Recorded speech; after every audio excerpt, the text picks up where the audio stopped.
عمران خان کے بغیر گزارا نہیں ہے،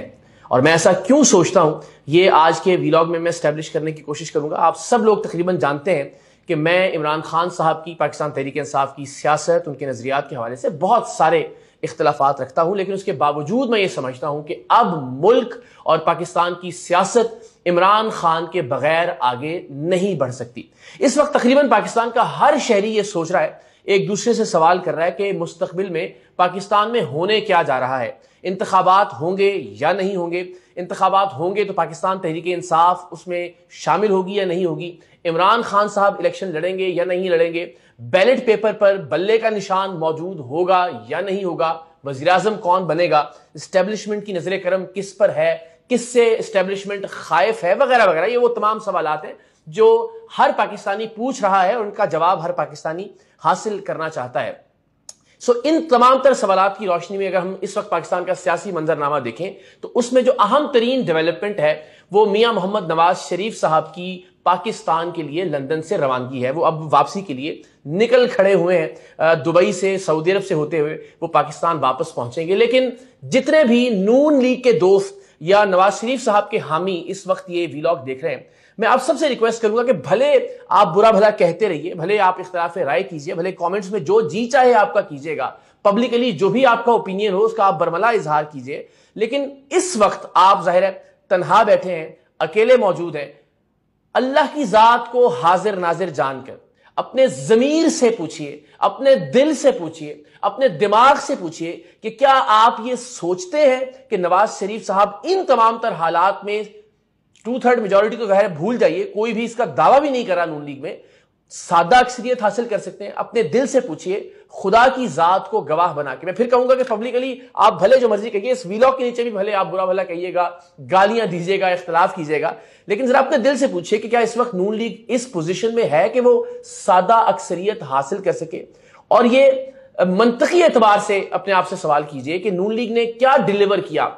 ہم سب جانتے تھے، میرا بھی یہ گمان تھا کہ شہباز شریف صاحب اچھے ایڈمنسٹریٹر ہیں اور عمران خان صاحب کے خلاف تحریک عدم اعتماد کے بعد وہ کچھ اچھا کرنے میں کامیاب ہو جائیں گے، پاکستان کی معیشت میں بھی اور پاکستان کے اوور آل پولیٹیکل سسٹم میں بھی، پاکستان کے نظام میں بھی۔ بدقسمتی سے 16 مہینوں میں وہ ایسا کچھ نہیں کر سکے۔ بہت بری طرح سے بھرم ٹوٹا شہباز شریف صاحب کا بھی، نواز شریف صاحب کا بھی، اسحاق ڈار صاحب کا بھی، اور ہم سب نے دیکھا کہ 16 مہینے میں بری طرح سے چاروں شانے چت ہوئی مسلم لیگ نواز، منہ کے بل گری اپنے تمام تر دعووں کے برعکس۔ پبلک میں، عوام الناس میں بڑھتی ہوئی مہنگائی کی وجہ سے، پیٹرول کی قیمتوں کی وجہ سے، گیس کے جو بم مارے جا رہے ہیں پے در پے پاکستان کے عوام کے سروں پر، تو کسی بھی وجہ سے کوئی سمپتی مسلم لیگ نواز کے حوالے سے بھی نہیں ہے، اگرچہ کہ وہ لوگ بھی جو خائف ہیں عمران خان صاحب سے، تحریک انصاف کی سیاست سے، وہ بھی اس وقت کم سے کم یہ نہیں کہہ سکتے کہ نواز شریف صاحب نے یا ان کی جماعت نے پچھلے کچھ عرصے میں ان کے ساتھ اچھا کیا۔ یہ تو معاملہ تھا پریکٹیکلی، یہ آن گراؤنڈ مسلم لیگ نواز نے کیا کیا۔ نظریاتی اعتبار سے دیکھ لیجئے، بہت سارے ایسے لوگ جو عمران خان صاحب کے دور میں نواز شریف صاحب سے نظریاتی طور پر جڑے، وہ اسٹیبلشمنٹ مخالف بیانیے کی وجہ سے، لیکن بدقسمتی سے اپنے نظریے پر بھی نواز شریف یا ان کی جماعت قائم نہیں رہ سکی۔ اب ہم سب جانتے ہیں کہ اس وقت پاکستان کے اندر جو تاریخ کی بدترین انسانی حقوق کی خلاف ورزیاں ہو رہی ہیں، جس طرح سے سیاست کے میدان پر اپنی گرفت کو مکمل طور پر مضبوط کیا جا رہا ہے پاکستان کی غیر جمہوری قوتوں کی جانب سے، اس میں نواز شریف صاحب کی جانب سے ہمیں کوئی آواز بلند ہوتی ہوئی دکھائی نہیں دیتی۔ جس طرح سے الیکشنز کو تاخیر کا شکار کیا جا رہا ہے، جس طرح سے آئین کی مستقل پامالی کی جا رہی ہے، تو ووٹ کو عزت دو کا نعرہ لگانے والی جماعت مکمل طور پر ہمیں خاموش دکھائی دیتی ہے۔ اور اگر کچھ مری ہوئی آوازیں ہمیں جنرل باجوہ اور جنرل فیض صاحب کے حوالے سے نون لیگ کی جانب سے اٹھتی ہوئی دکھائی بھی دی، تو اسحاق ڈار صاحب نے آخر کار ان آوازوں کو یہ کہہ کر ان کے منطقی انجام تک پہنچا دیا، انہیں موت کے منہ میں دھکیل دیا کہ ہم جنرل باجوہ اور جنرل فیض کا معاملہ اللہ کی ذات پر چھوڑتے ہیں۔ تو نہ تو پریکٹیکلی ڈیلیور کر پائی مسلم لیگ نواز، اور نہ ہی اسٹیبلشمنٹ کے حوالے سے جو ان کا نظریہ تھا، جو ان کا بیانیہ تھا، اس پر بدقسمتی سے قائم رہ سکی۔ تو دونوں اعتبار سے نون لیگ کا اور نواز شریف صاحب کا بھرم بری طرح سے ٹوٹا۔ اور وہ تمام دوست جو یہ دعویٰ کریں گے کہ نواز شریف صاحب اور شہباز شریف صاحب دو الگ الگ شخصیات ہیں. شہباز شریف صاحب کی جو ناکامی ہے اسے ہمیں نواز شریف صاحب کی ناکامی سے تعبیر نہیں کرنا چاہیے. نواز شریف صاحب آئیں گے تو انقلاب آ جائے گا, تبدیلی آئے گی, سب کچھ بدل دیا جائے گا, معیشت اپنے پیروں پر کھڑی ہو جائے گی, جمہوریت واپس جو ہے وہ ہمیں نافذ ہوتی ہوئی دکھائی دے گی, پاکستانی معاشرے کے اندر انسانی حقوق کی خلاف ورزیاں ختم ہو جائیں گی وغیرہ وغیرہ. تو میں یہ دست بستہ درخواست کروں گا کہ اگر یہ مان بھی لیا جائے کہ نواز شریف صاحب کے پاس کوئی ایسی گیدڑ سنگھی موجود ہے کہ وہ پاکستان کی معیشت کو ٹھیک کر سکتے ہیں, وہ پاکستان کے معاشرے کو ٹھیک کر سکتے ہیں, وہ پاکستان میں آئین اور قانون کی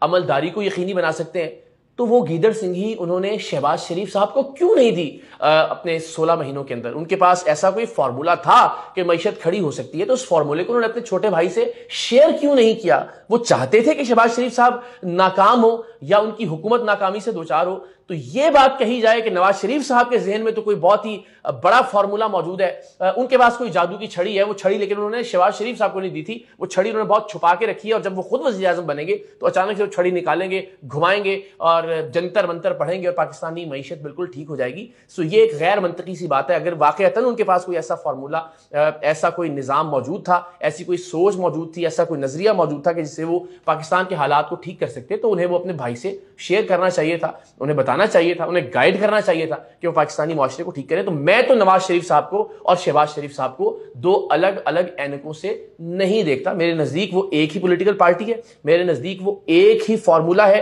ایک ہی نظریہ ہے, ایک ہی سیاسی جماعت ہے اور ایک ہی شخصیت ہے, جس طرح سے ہم جانتے ہیں کہ شہباز شریف صاحب فالو کرتے ہیں اپنے بڑے بھائی نواز شریف صاحب کو. اب آ جائیے کہ نواز شریف صاحب واپس تشریف لے آتے ہیں, اور میں نے جس طرح عرض کیا کہ نون لیگ کے دوست بھی اللہ کو گواہ بنا کے پوچھیں اپنے آپ سے کہ کیا نواز شریف صاحب سادہ اکثریت حاصل کر سکتے ہیں, تو اس وقت گلیوں میں نکل جائیے, سڑکوں پر, چوراہوں پر کھڑے ہو جائیے, آپ کو اندازہ ہوگا کہ بہت کم تعداد, میں شاید جو تعداد بتاؤں گا نون لیگ کے دوست اس کو ہضم نہ کر پائیں, سو میں اسی لیے ریشو کوٹ نہیں کرتا, لیکن بہت کم تعداد عوام کی اس وقت نواز شریف صاحب کے ساتھ کھڑی ہے. سو بادی النظر میں اگر بہت طاقت کے ساتھ, بہت قوت کے ساتھ, پوری جانبداری کے ساتھ نواز شریف صاحب کو حکومت میں لانے کی کوشش کی بھی جاتی ہے, تو بھی ایک لولی لنگڑی حکومت بن سکتی ہے, کچھ جماعتوں کو ملا کے, کچھ معاملات کو دھاندلی کے ذریعے ہینڈل کر کے بڑی ایک کمزور حکومت قائم ہوگی. یہ نہیں ہو سکتا کہ ایک 2/3 میجورٹی کی حامل حکومت بن جائے یا ایک سادہ اکثریت نواز شریف کی جماعت کو حاصل ہو جائے. سو اس صورت میں کہ جب ایک لولی لنگڑی حکومت ہوگی, اور معیشت کا یہ حال ہے, جب پاکستانی معاشرہ اس طرح سے نفرتوں کا اور ایک خلیج کا شکار ہو چکا ہے, تو اس صورت میں وہ حکومت ڈیلیور نہیں کر پائے گی, شاید چند مہینے چل پائے. اور ہم سب جانتے ہیں کہ اس وقت بھلے نون لیگ میں اور اسٹیبلشمنٹ میں بہت گاڑی چھن رہی ہے, لیکن ہم جانتے ہیں کہ کبھی بھی ماضی میں اسٹیبلشمنٹ کی نہیں بنی پاکستان کی سیاسی جماعتوں کے ساتھ, پاکستان کے وزرائے اعظم کے ساتھ, اور ایسی کمزور صورتحال میں تو اس بات کا گمان کرنا بھی ممکن نہیں ہے. اور نواز شریف صاحب کی ہسٹری ہے, ان کا ٹریک ریکارڈ ہے کہ وہ کبھی بھی اسٹیبلشمنٹ کے ساتھ بنا کر نہیں چل پائے, اور اسٹیبلشمنٹ کا بھی یہ ٹریک ریکارڈ ہے کہ وہ کسی وزیر اعظم کے ساتھ بنا کر نہیں چل پائے. سو الٹیمیٹلی ہمیں نظام آگے چلتا ہوا دکھائی نہیں دے رہا. نظام آگے چلے گا اسٹیبلٹی سے, پاکستان آگے بڑھے گا تسلسل کے ساتھ, پالیسیز کا تسلسل ہو, حکومتوں کا تسلسل ہو. اور اس وقت اگر عوام کی بات کریں تو ایک شخص پاکستان میں سب سے زیادہ مقبول ہے, اور میں بڑی دیانتداری سے اپنی یہ رائے دے رہا ہوں کہ اس وقت عمران خان صاحب اس پوزیشن میں ہیں کہ وہ پاکستان کی تاریخ کی مضبوط ترین حکومت قائم کر سکتے ہیں 2/3 میجورٹی کے ساتھ, ایک 2/3 اکثریت کے ساتھ. عمران خان صاحب, میں اپنے بہت ایماندارانہ تجزیے کی بنیاد پر آپ سے شیئر کر رہا ہوں, جو ہم روزانہ کی بنیاد پر لوگوں سے بات کرتے ہیں, مختلف پروگرامز ریکارڈ کرتے ہیں. میں پھر عرض کروں کہ عمران خان صاحب کی مقبولیت کا میں دعوے دار ضرور ہوں, لیکن ان کی سیاست کا حامی نہیں ہوں, ان کے بہت سارے نظریات کا مخالف ہوں. اور میں یہ بھی جانتا ہوں کہ کسی بھی جماعت کا یا کسی بھی شخصیت کا مقبول ہونا اس کے حق پر ہونے کی دلیل نہیں ہے. سو میں قطعی طور پر یہ نہیں کہہ سکتا کہ جب میں یہ کہتا ہوں کہ عمران خان صاحب مقبول ہیں تو میں یہ بھی کہتا ہوں کہ وہ حق پر ہیں, کہ ممکن ہے کچھ چیزوں پر ان کی رائے درست ہو, اور ممکن ہے کچھ چیزوں پر ان کی رائے اور ان کی پارٹی پالیسیز اور ان کا طرز سیاست بالکل غلط ہو, لیکن وہ مقبول ہیں. یہ ایک فیکٹ ہے, اور میں مستقبل میں یہ چیلنج بھی کروں گا کہ کوئی یوٹیوبر, کوئی نون لیگ کے کارکن کچھ ایسا کوئی میکانزم بنائے کہ ہم چلیں گلیوں کے اندر, لائیو کریں سوشل میڈیا کے اوپر اس ویڈیو کو, اور دیکھیں کہ لوگوں کی رائے مسلم لیگ نواز کے حوالے سے کیا ہے اور عمران خان صاحب کے حوالے سے کیا ہے. سو اس وقت اگر ہم نے پاکستان کو آگے چلانا ہے تو عمران خان صاحب کے بغیر ممکن نہیں ہوگا۔ عمران خان صاحب بالکل درست کہتے ہیں کہ اب پاکستان کے حوالے سے وہ ایک ایسی شخصیت بن چکے ہیں کہ آپ انہیں اگنور نہیں کر سکتے، آپ ان سے نفرت ضرور کر سکتے ہیں، آپ ان سے اختلاف ضرور کر سکتے ہیں، لیکن اگر آپ یہ سمجھیں کہ اس وقت عمران خان صاحب کے نام یا ان کے بیانیے کے بغیر آپ پاکستان کی سیاست کو، پاکستان میں کسی بھی حکومت کو یا بطور مجموعی پاکستان کو آگے بڑھا سکتے ہیں، تو یہ آپ کی خام خیالی ہے۔ پاکستان کا عمران خان کے بغیر اس وقت گزارا نہیں ہے۔